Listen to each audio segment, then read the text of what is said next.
Let's cross on now to Rivers State. President Bola Tinubu has again intervened in the lingering political crisis between Governor Fubara and Minister of the Federal Capital Territory, Nyesom, Wike. Sources say President held talks with both warring parties and other key political stakeholders from the state. Although details of the meeting were not disclosed, the discussions are believed to be aimed at resolving the lingering political tensions in Rivers State. Unconfirmed accounts claimed that Fubara appealed to the minister and pleaded to avoid any actions that could be perceived as disrespectful, signaling a possible reconciliation between the two influential political figures. Let's get some perspective. Jake Epelle is a political analyst and stakeholder in Rivers State. He joins us now to discuss the situation. Thank you very much for being here with us. This is not the first time that President Tinubu would be, brokering peace between Governor Fubara and the FCT minister. Yet the crisis does not seem to end. What difference would this round of meetings make?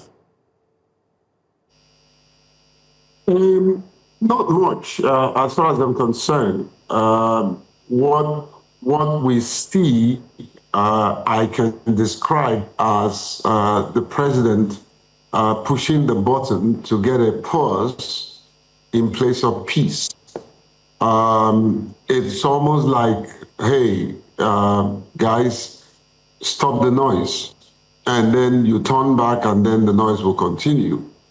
It's unfortunate. It's very unfortunate that President Bola Tinubu have weighed in on this crisis too many times.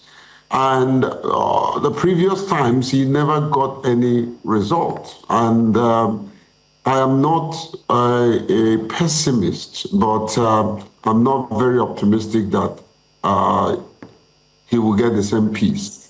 And that's because, go ahead. Yeah, I was going to say, do you believe the sources that are claiming that Fubara is now apologizing to Wike again and saying that things will be better, there will be no more confrontation, especially with the optics we've seen in the past few days? He has moved to the APC. Wike has made them around across the state.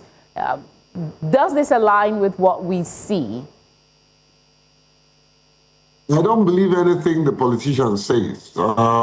I haven't spoken to Fubara, and I don't think Fubara has publicly says and confirmed all of these narratives. I don't know whether it is true. And if he had to apologize to Wike, and I will ask, apologize for what? What did he do that he's apologizing? If he decides to do that, that's up to him. He has every right to apologize to anybody he wants to apologize to. But what are you apologizing for? I don't know what he should be apologizing for. But if he did that, that's up to him. But I need to have some element of proof.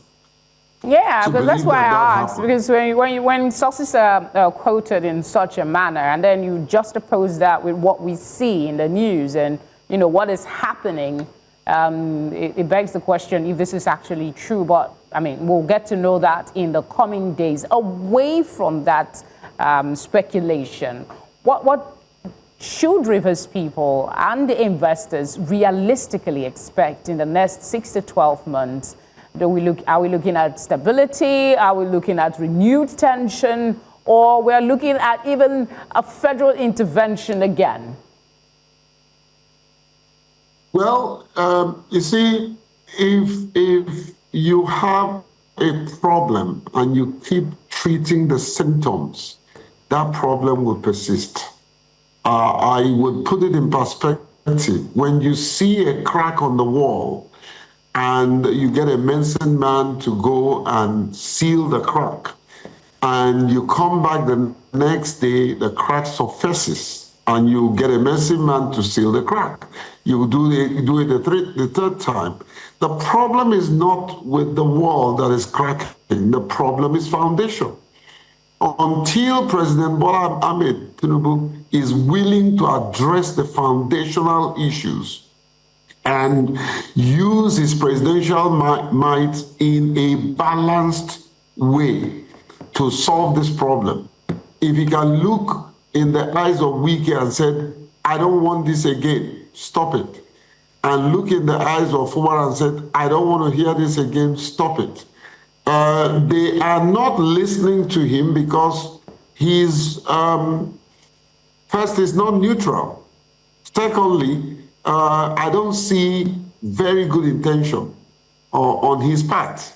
If the idea is to keep both of them at war so that I can win election, if the idea is to make sure that the state stays the way it is, so that I can use whatever strategy that I like to make sure I don't lose the state, this whole thing will continue. And I can guarantee you that he will lose River State if he doesn't approach it honestly, with determination as a father of the nation to get lasting peace. If he keeps pursuing personalization in place of institutionalization, this is what he will get. You've expressed concern about the president, managing the situation in a balanced way, and he seems biased. Are you laying some responsibility for this crisis at his doorsteps in real time? And would you say his handling of this situation is a reflection of his broader approach to governance and leadership in the country? Well, I don't want to relate River State issue or treat it in isolation, but I mean, you've laid some responsibility for the crisis on his territory. Yeah, so I'm asking his handling of it. Because he can solve this problem. He can solve this problem if he approaches it with absolute honesty. He can solve this problem if he's not treating Wike as a sacred cow. And many of us from River State, we wonder what pact he has with Wike. What covenant does he have with Wike that he cannot call Wike to order and say, don't do this? He keeps making very inflammatory statements. He keeps threatening a sitting governor, and saying all the things he wants to say as if I don't care. For too long, the president have allowed this to happen in any sane now that he has society. intervened, I'm told we're out of time, in about 40 seconds if you can. Now that he has intervened, what specific actions would you want to see him take towards a conclusive resolution of the crisis? Because you've been saying he's not been balanced. So what specific actions are you looking to see from this latest meeting? Address the matter to the root. You can't keep trying to solve the effects when you have not taken time to address the cause. That is the problem, and you need to be honest. You see, what they've been doing to Fubara, which I don't blame the person, I don't blame the president who is doing it, I blame him, is that they cow him, they make him feel intimidated. They laud whatever decision secretly that FCT minister wants to see on him. They flip the situation and make him, it's a guilt flip. They make him feel that he's the one that is guilty of all the crises, Jake, and then nothing happens. I'm sorry to interject, but we really are out of time. I was really hoping I would hear, heart of the problem. There seem to be multiple, but that's a conversation for another day. Thank you for speaking with us. Thank you so much. Thank you for having me.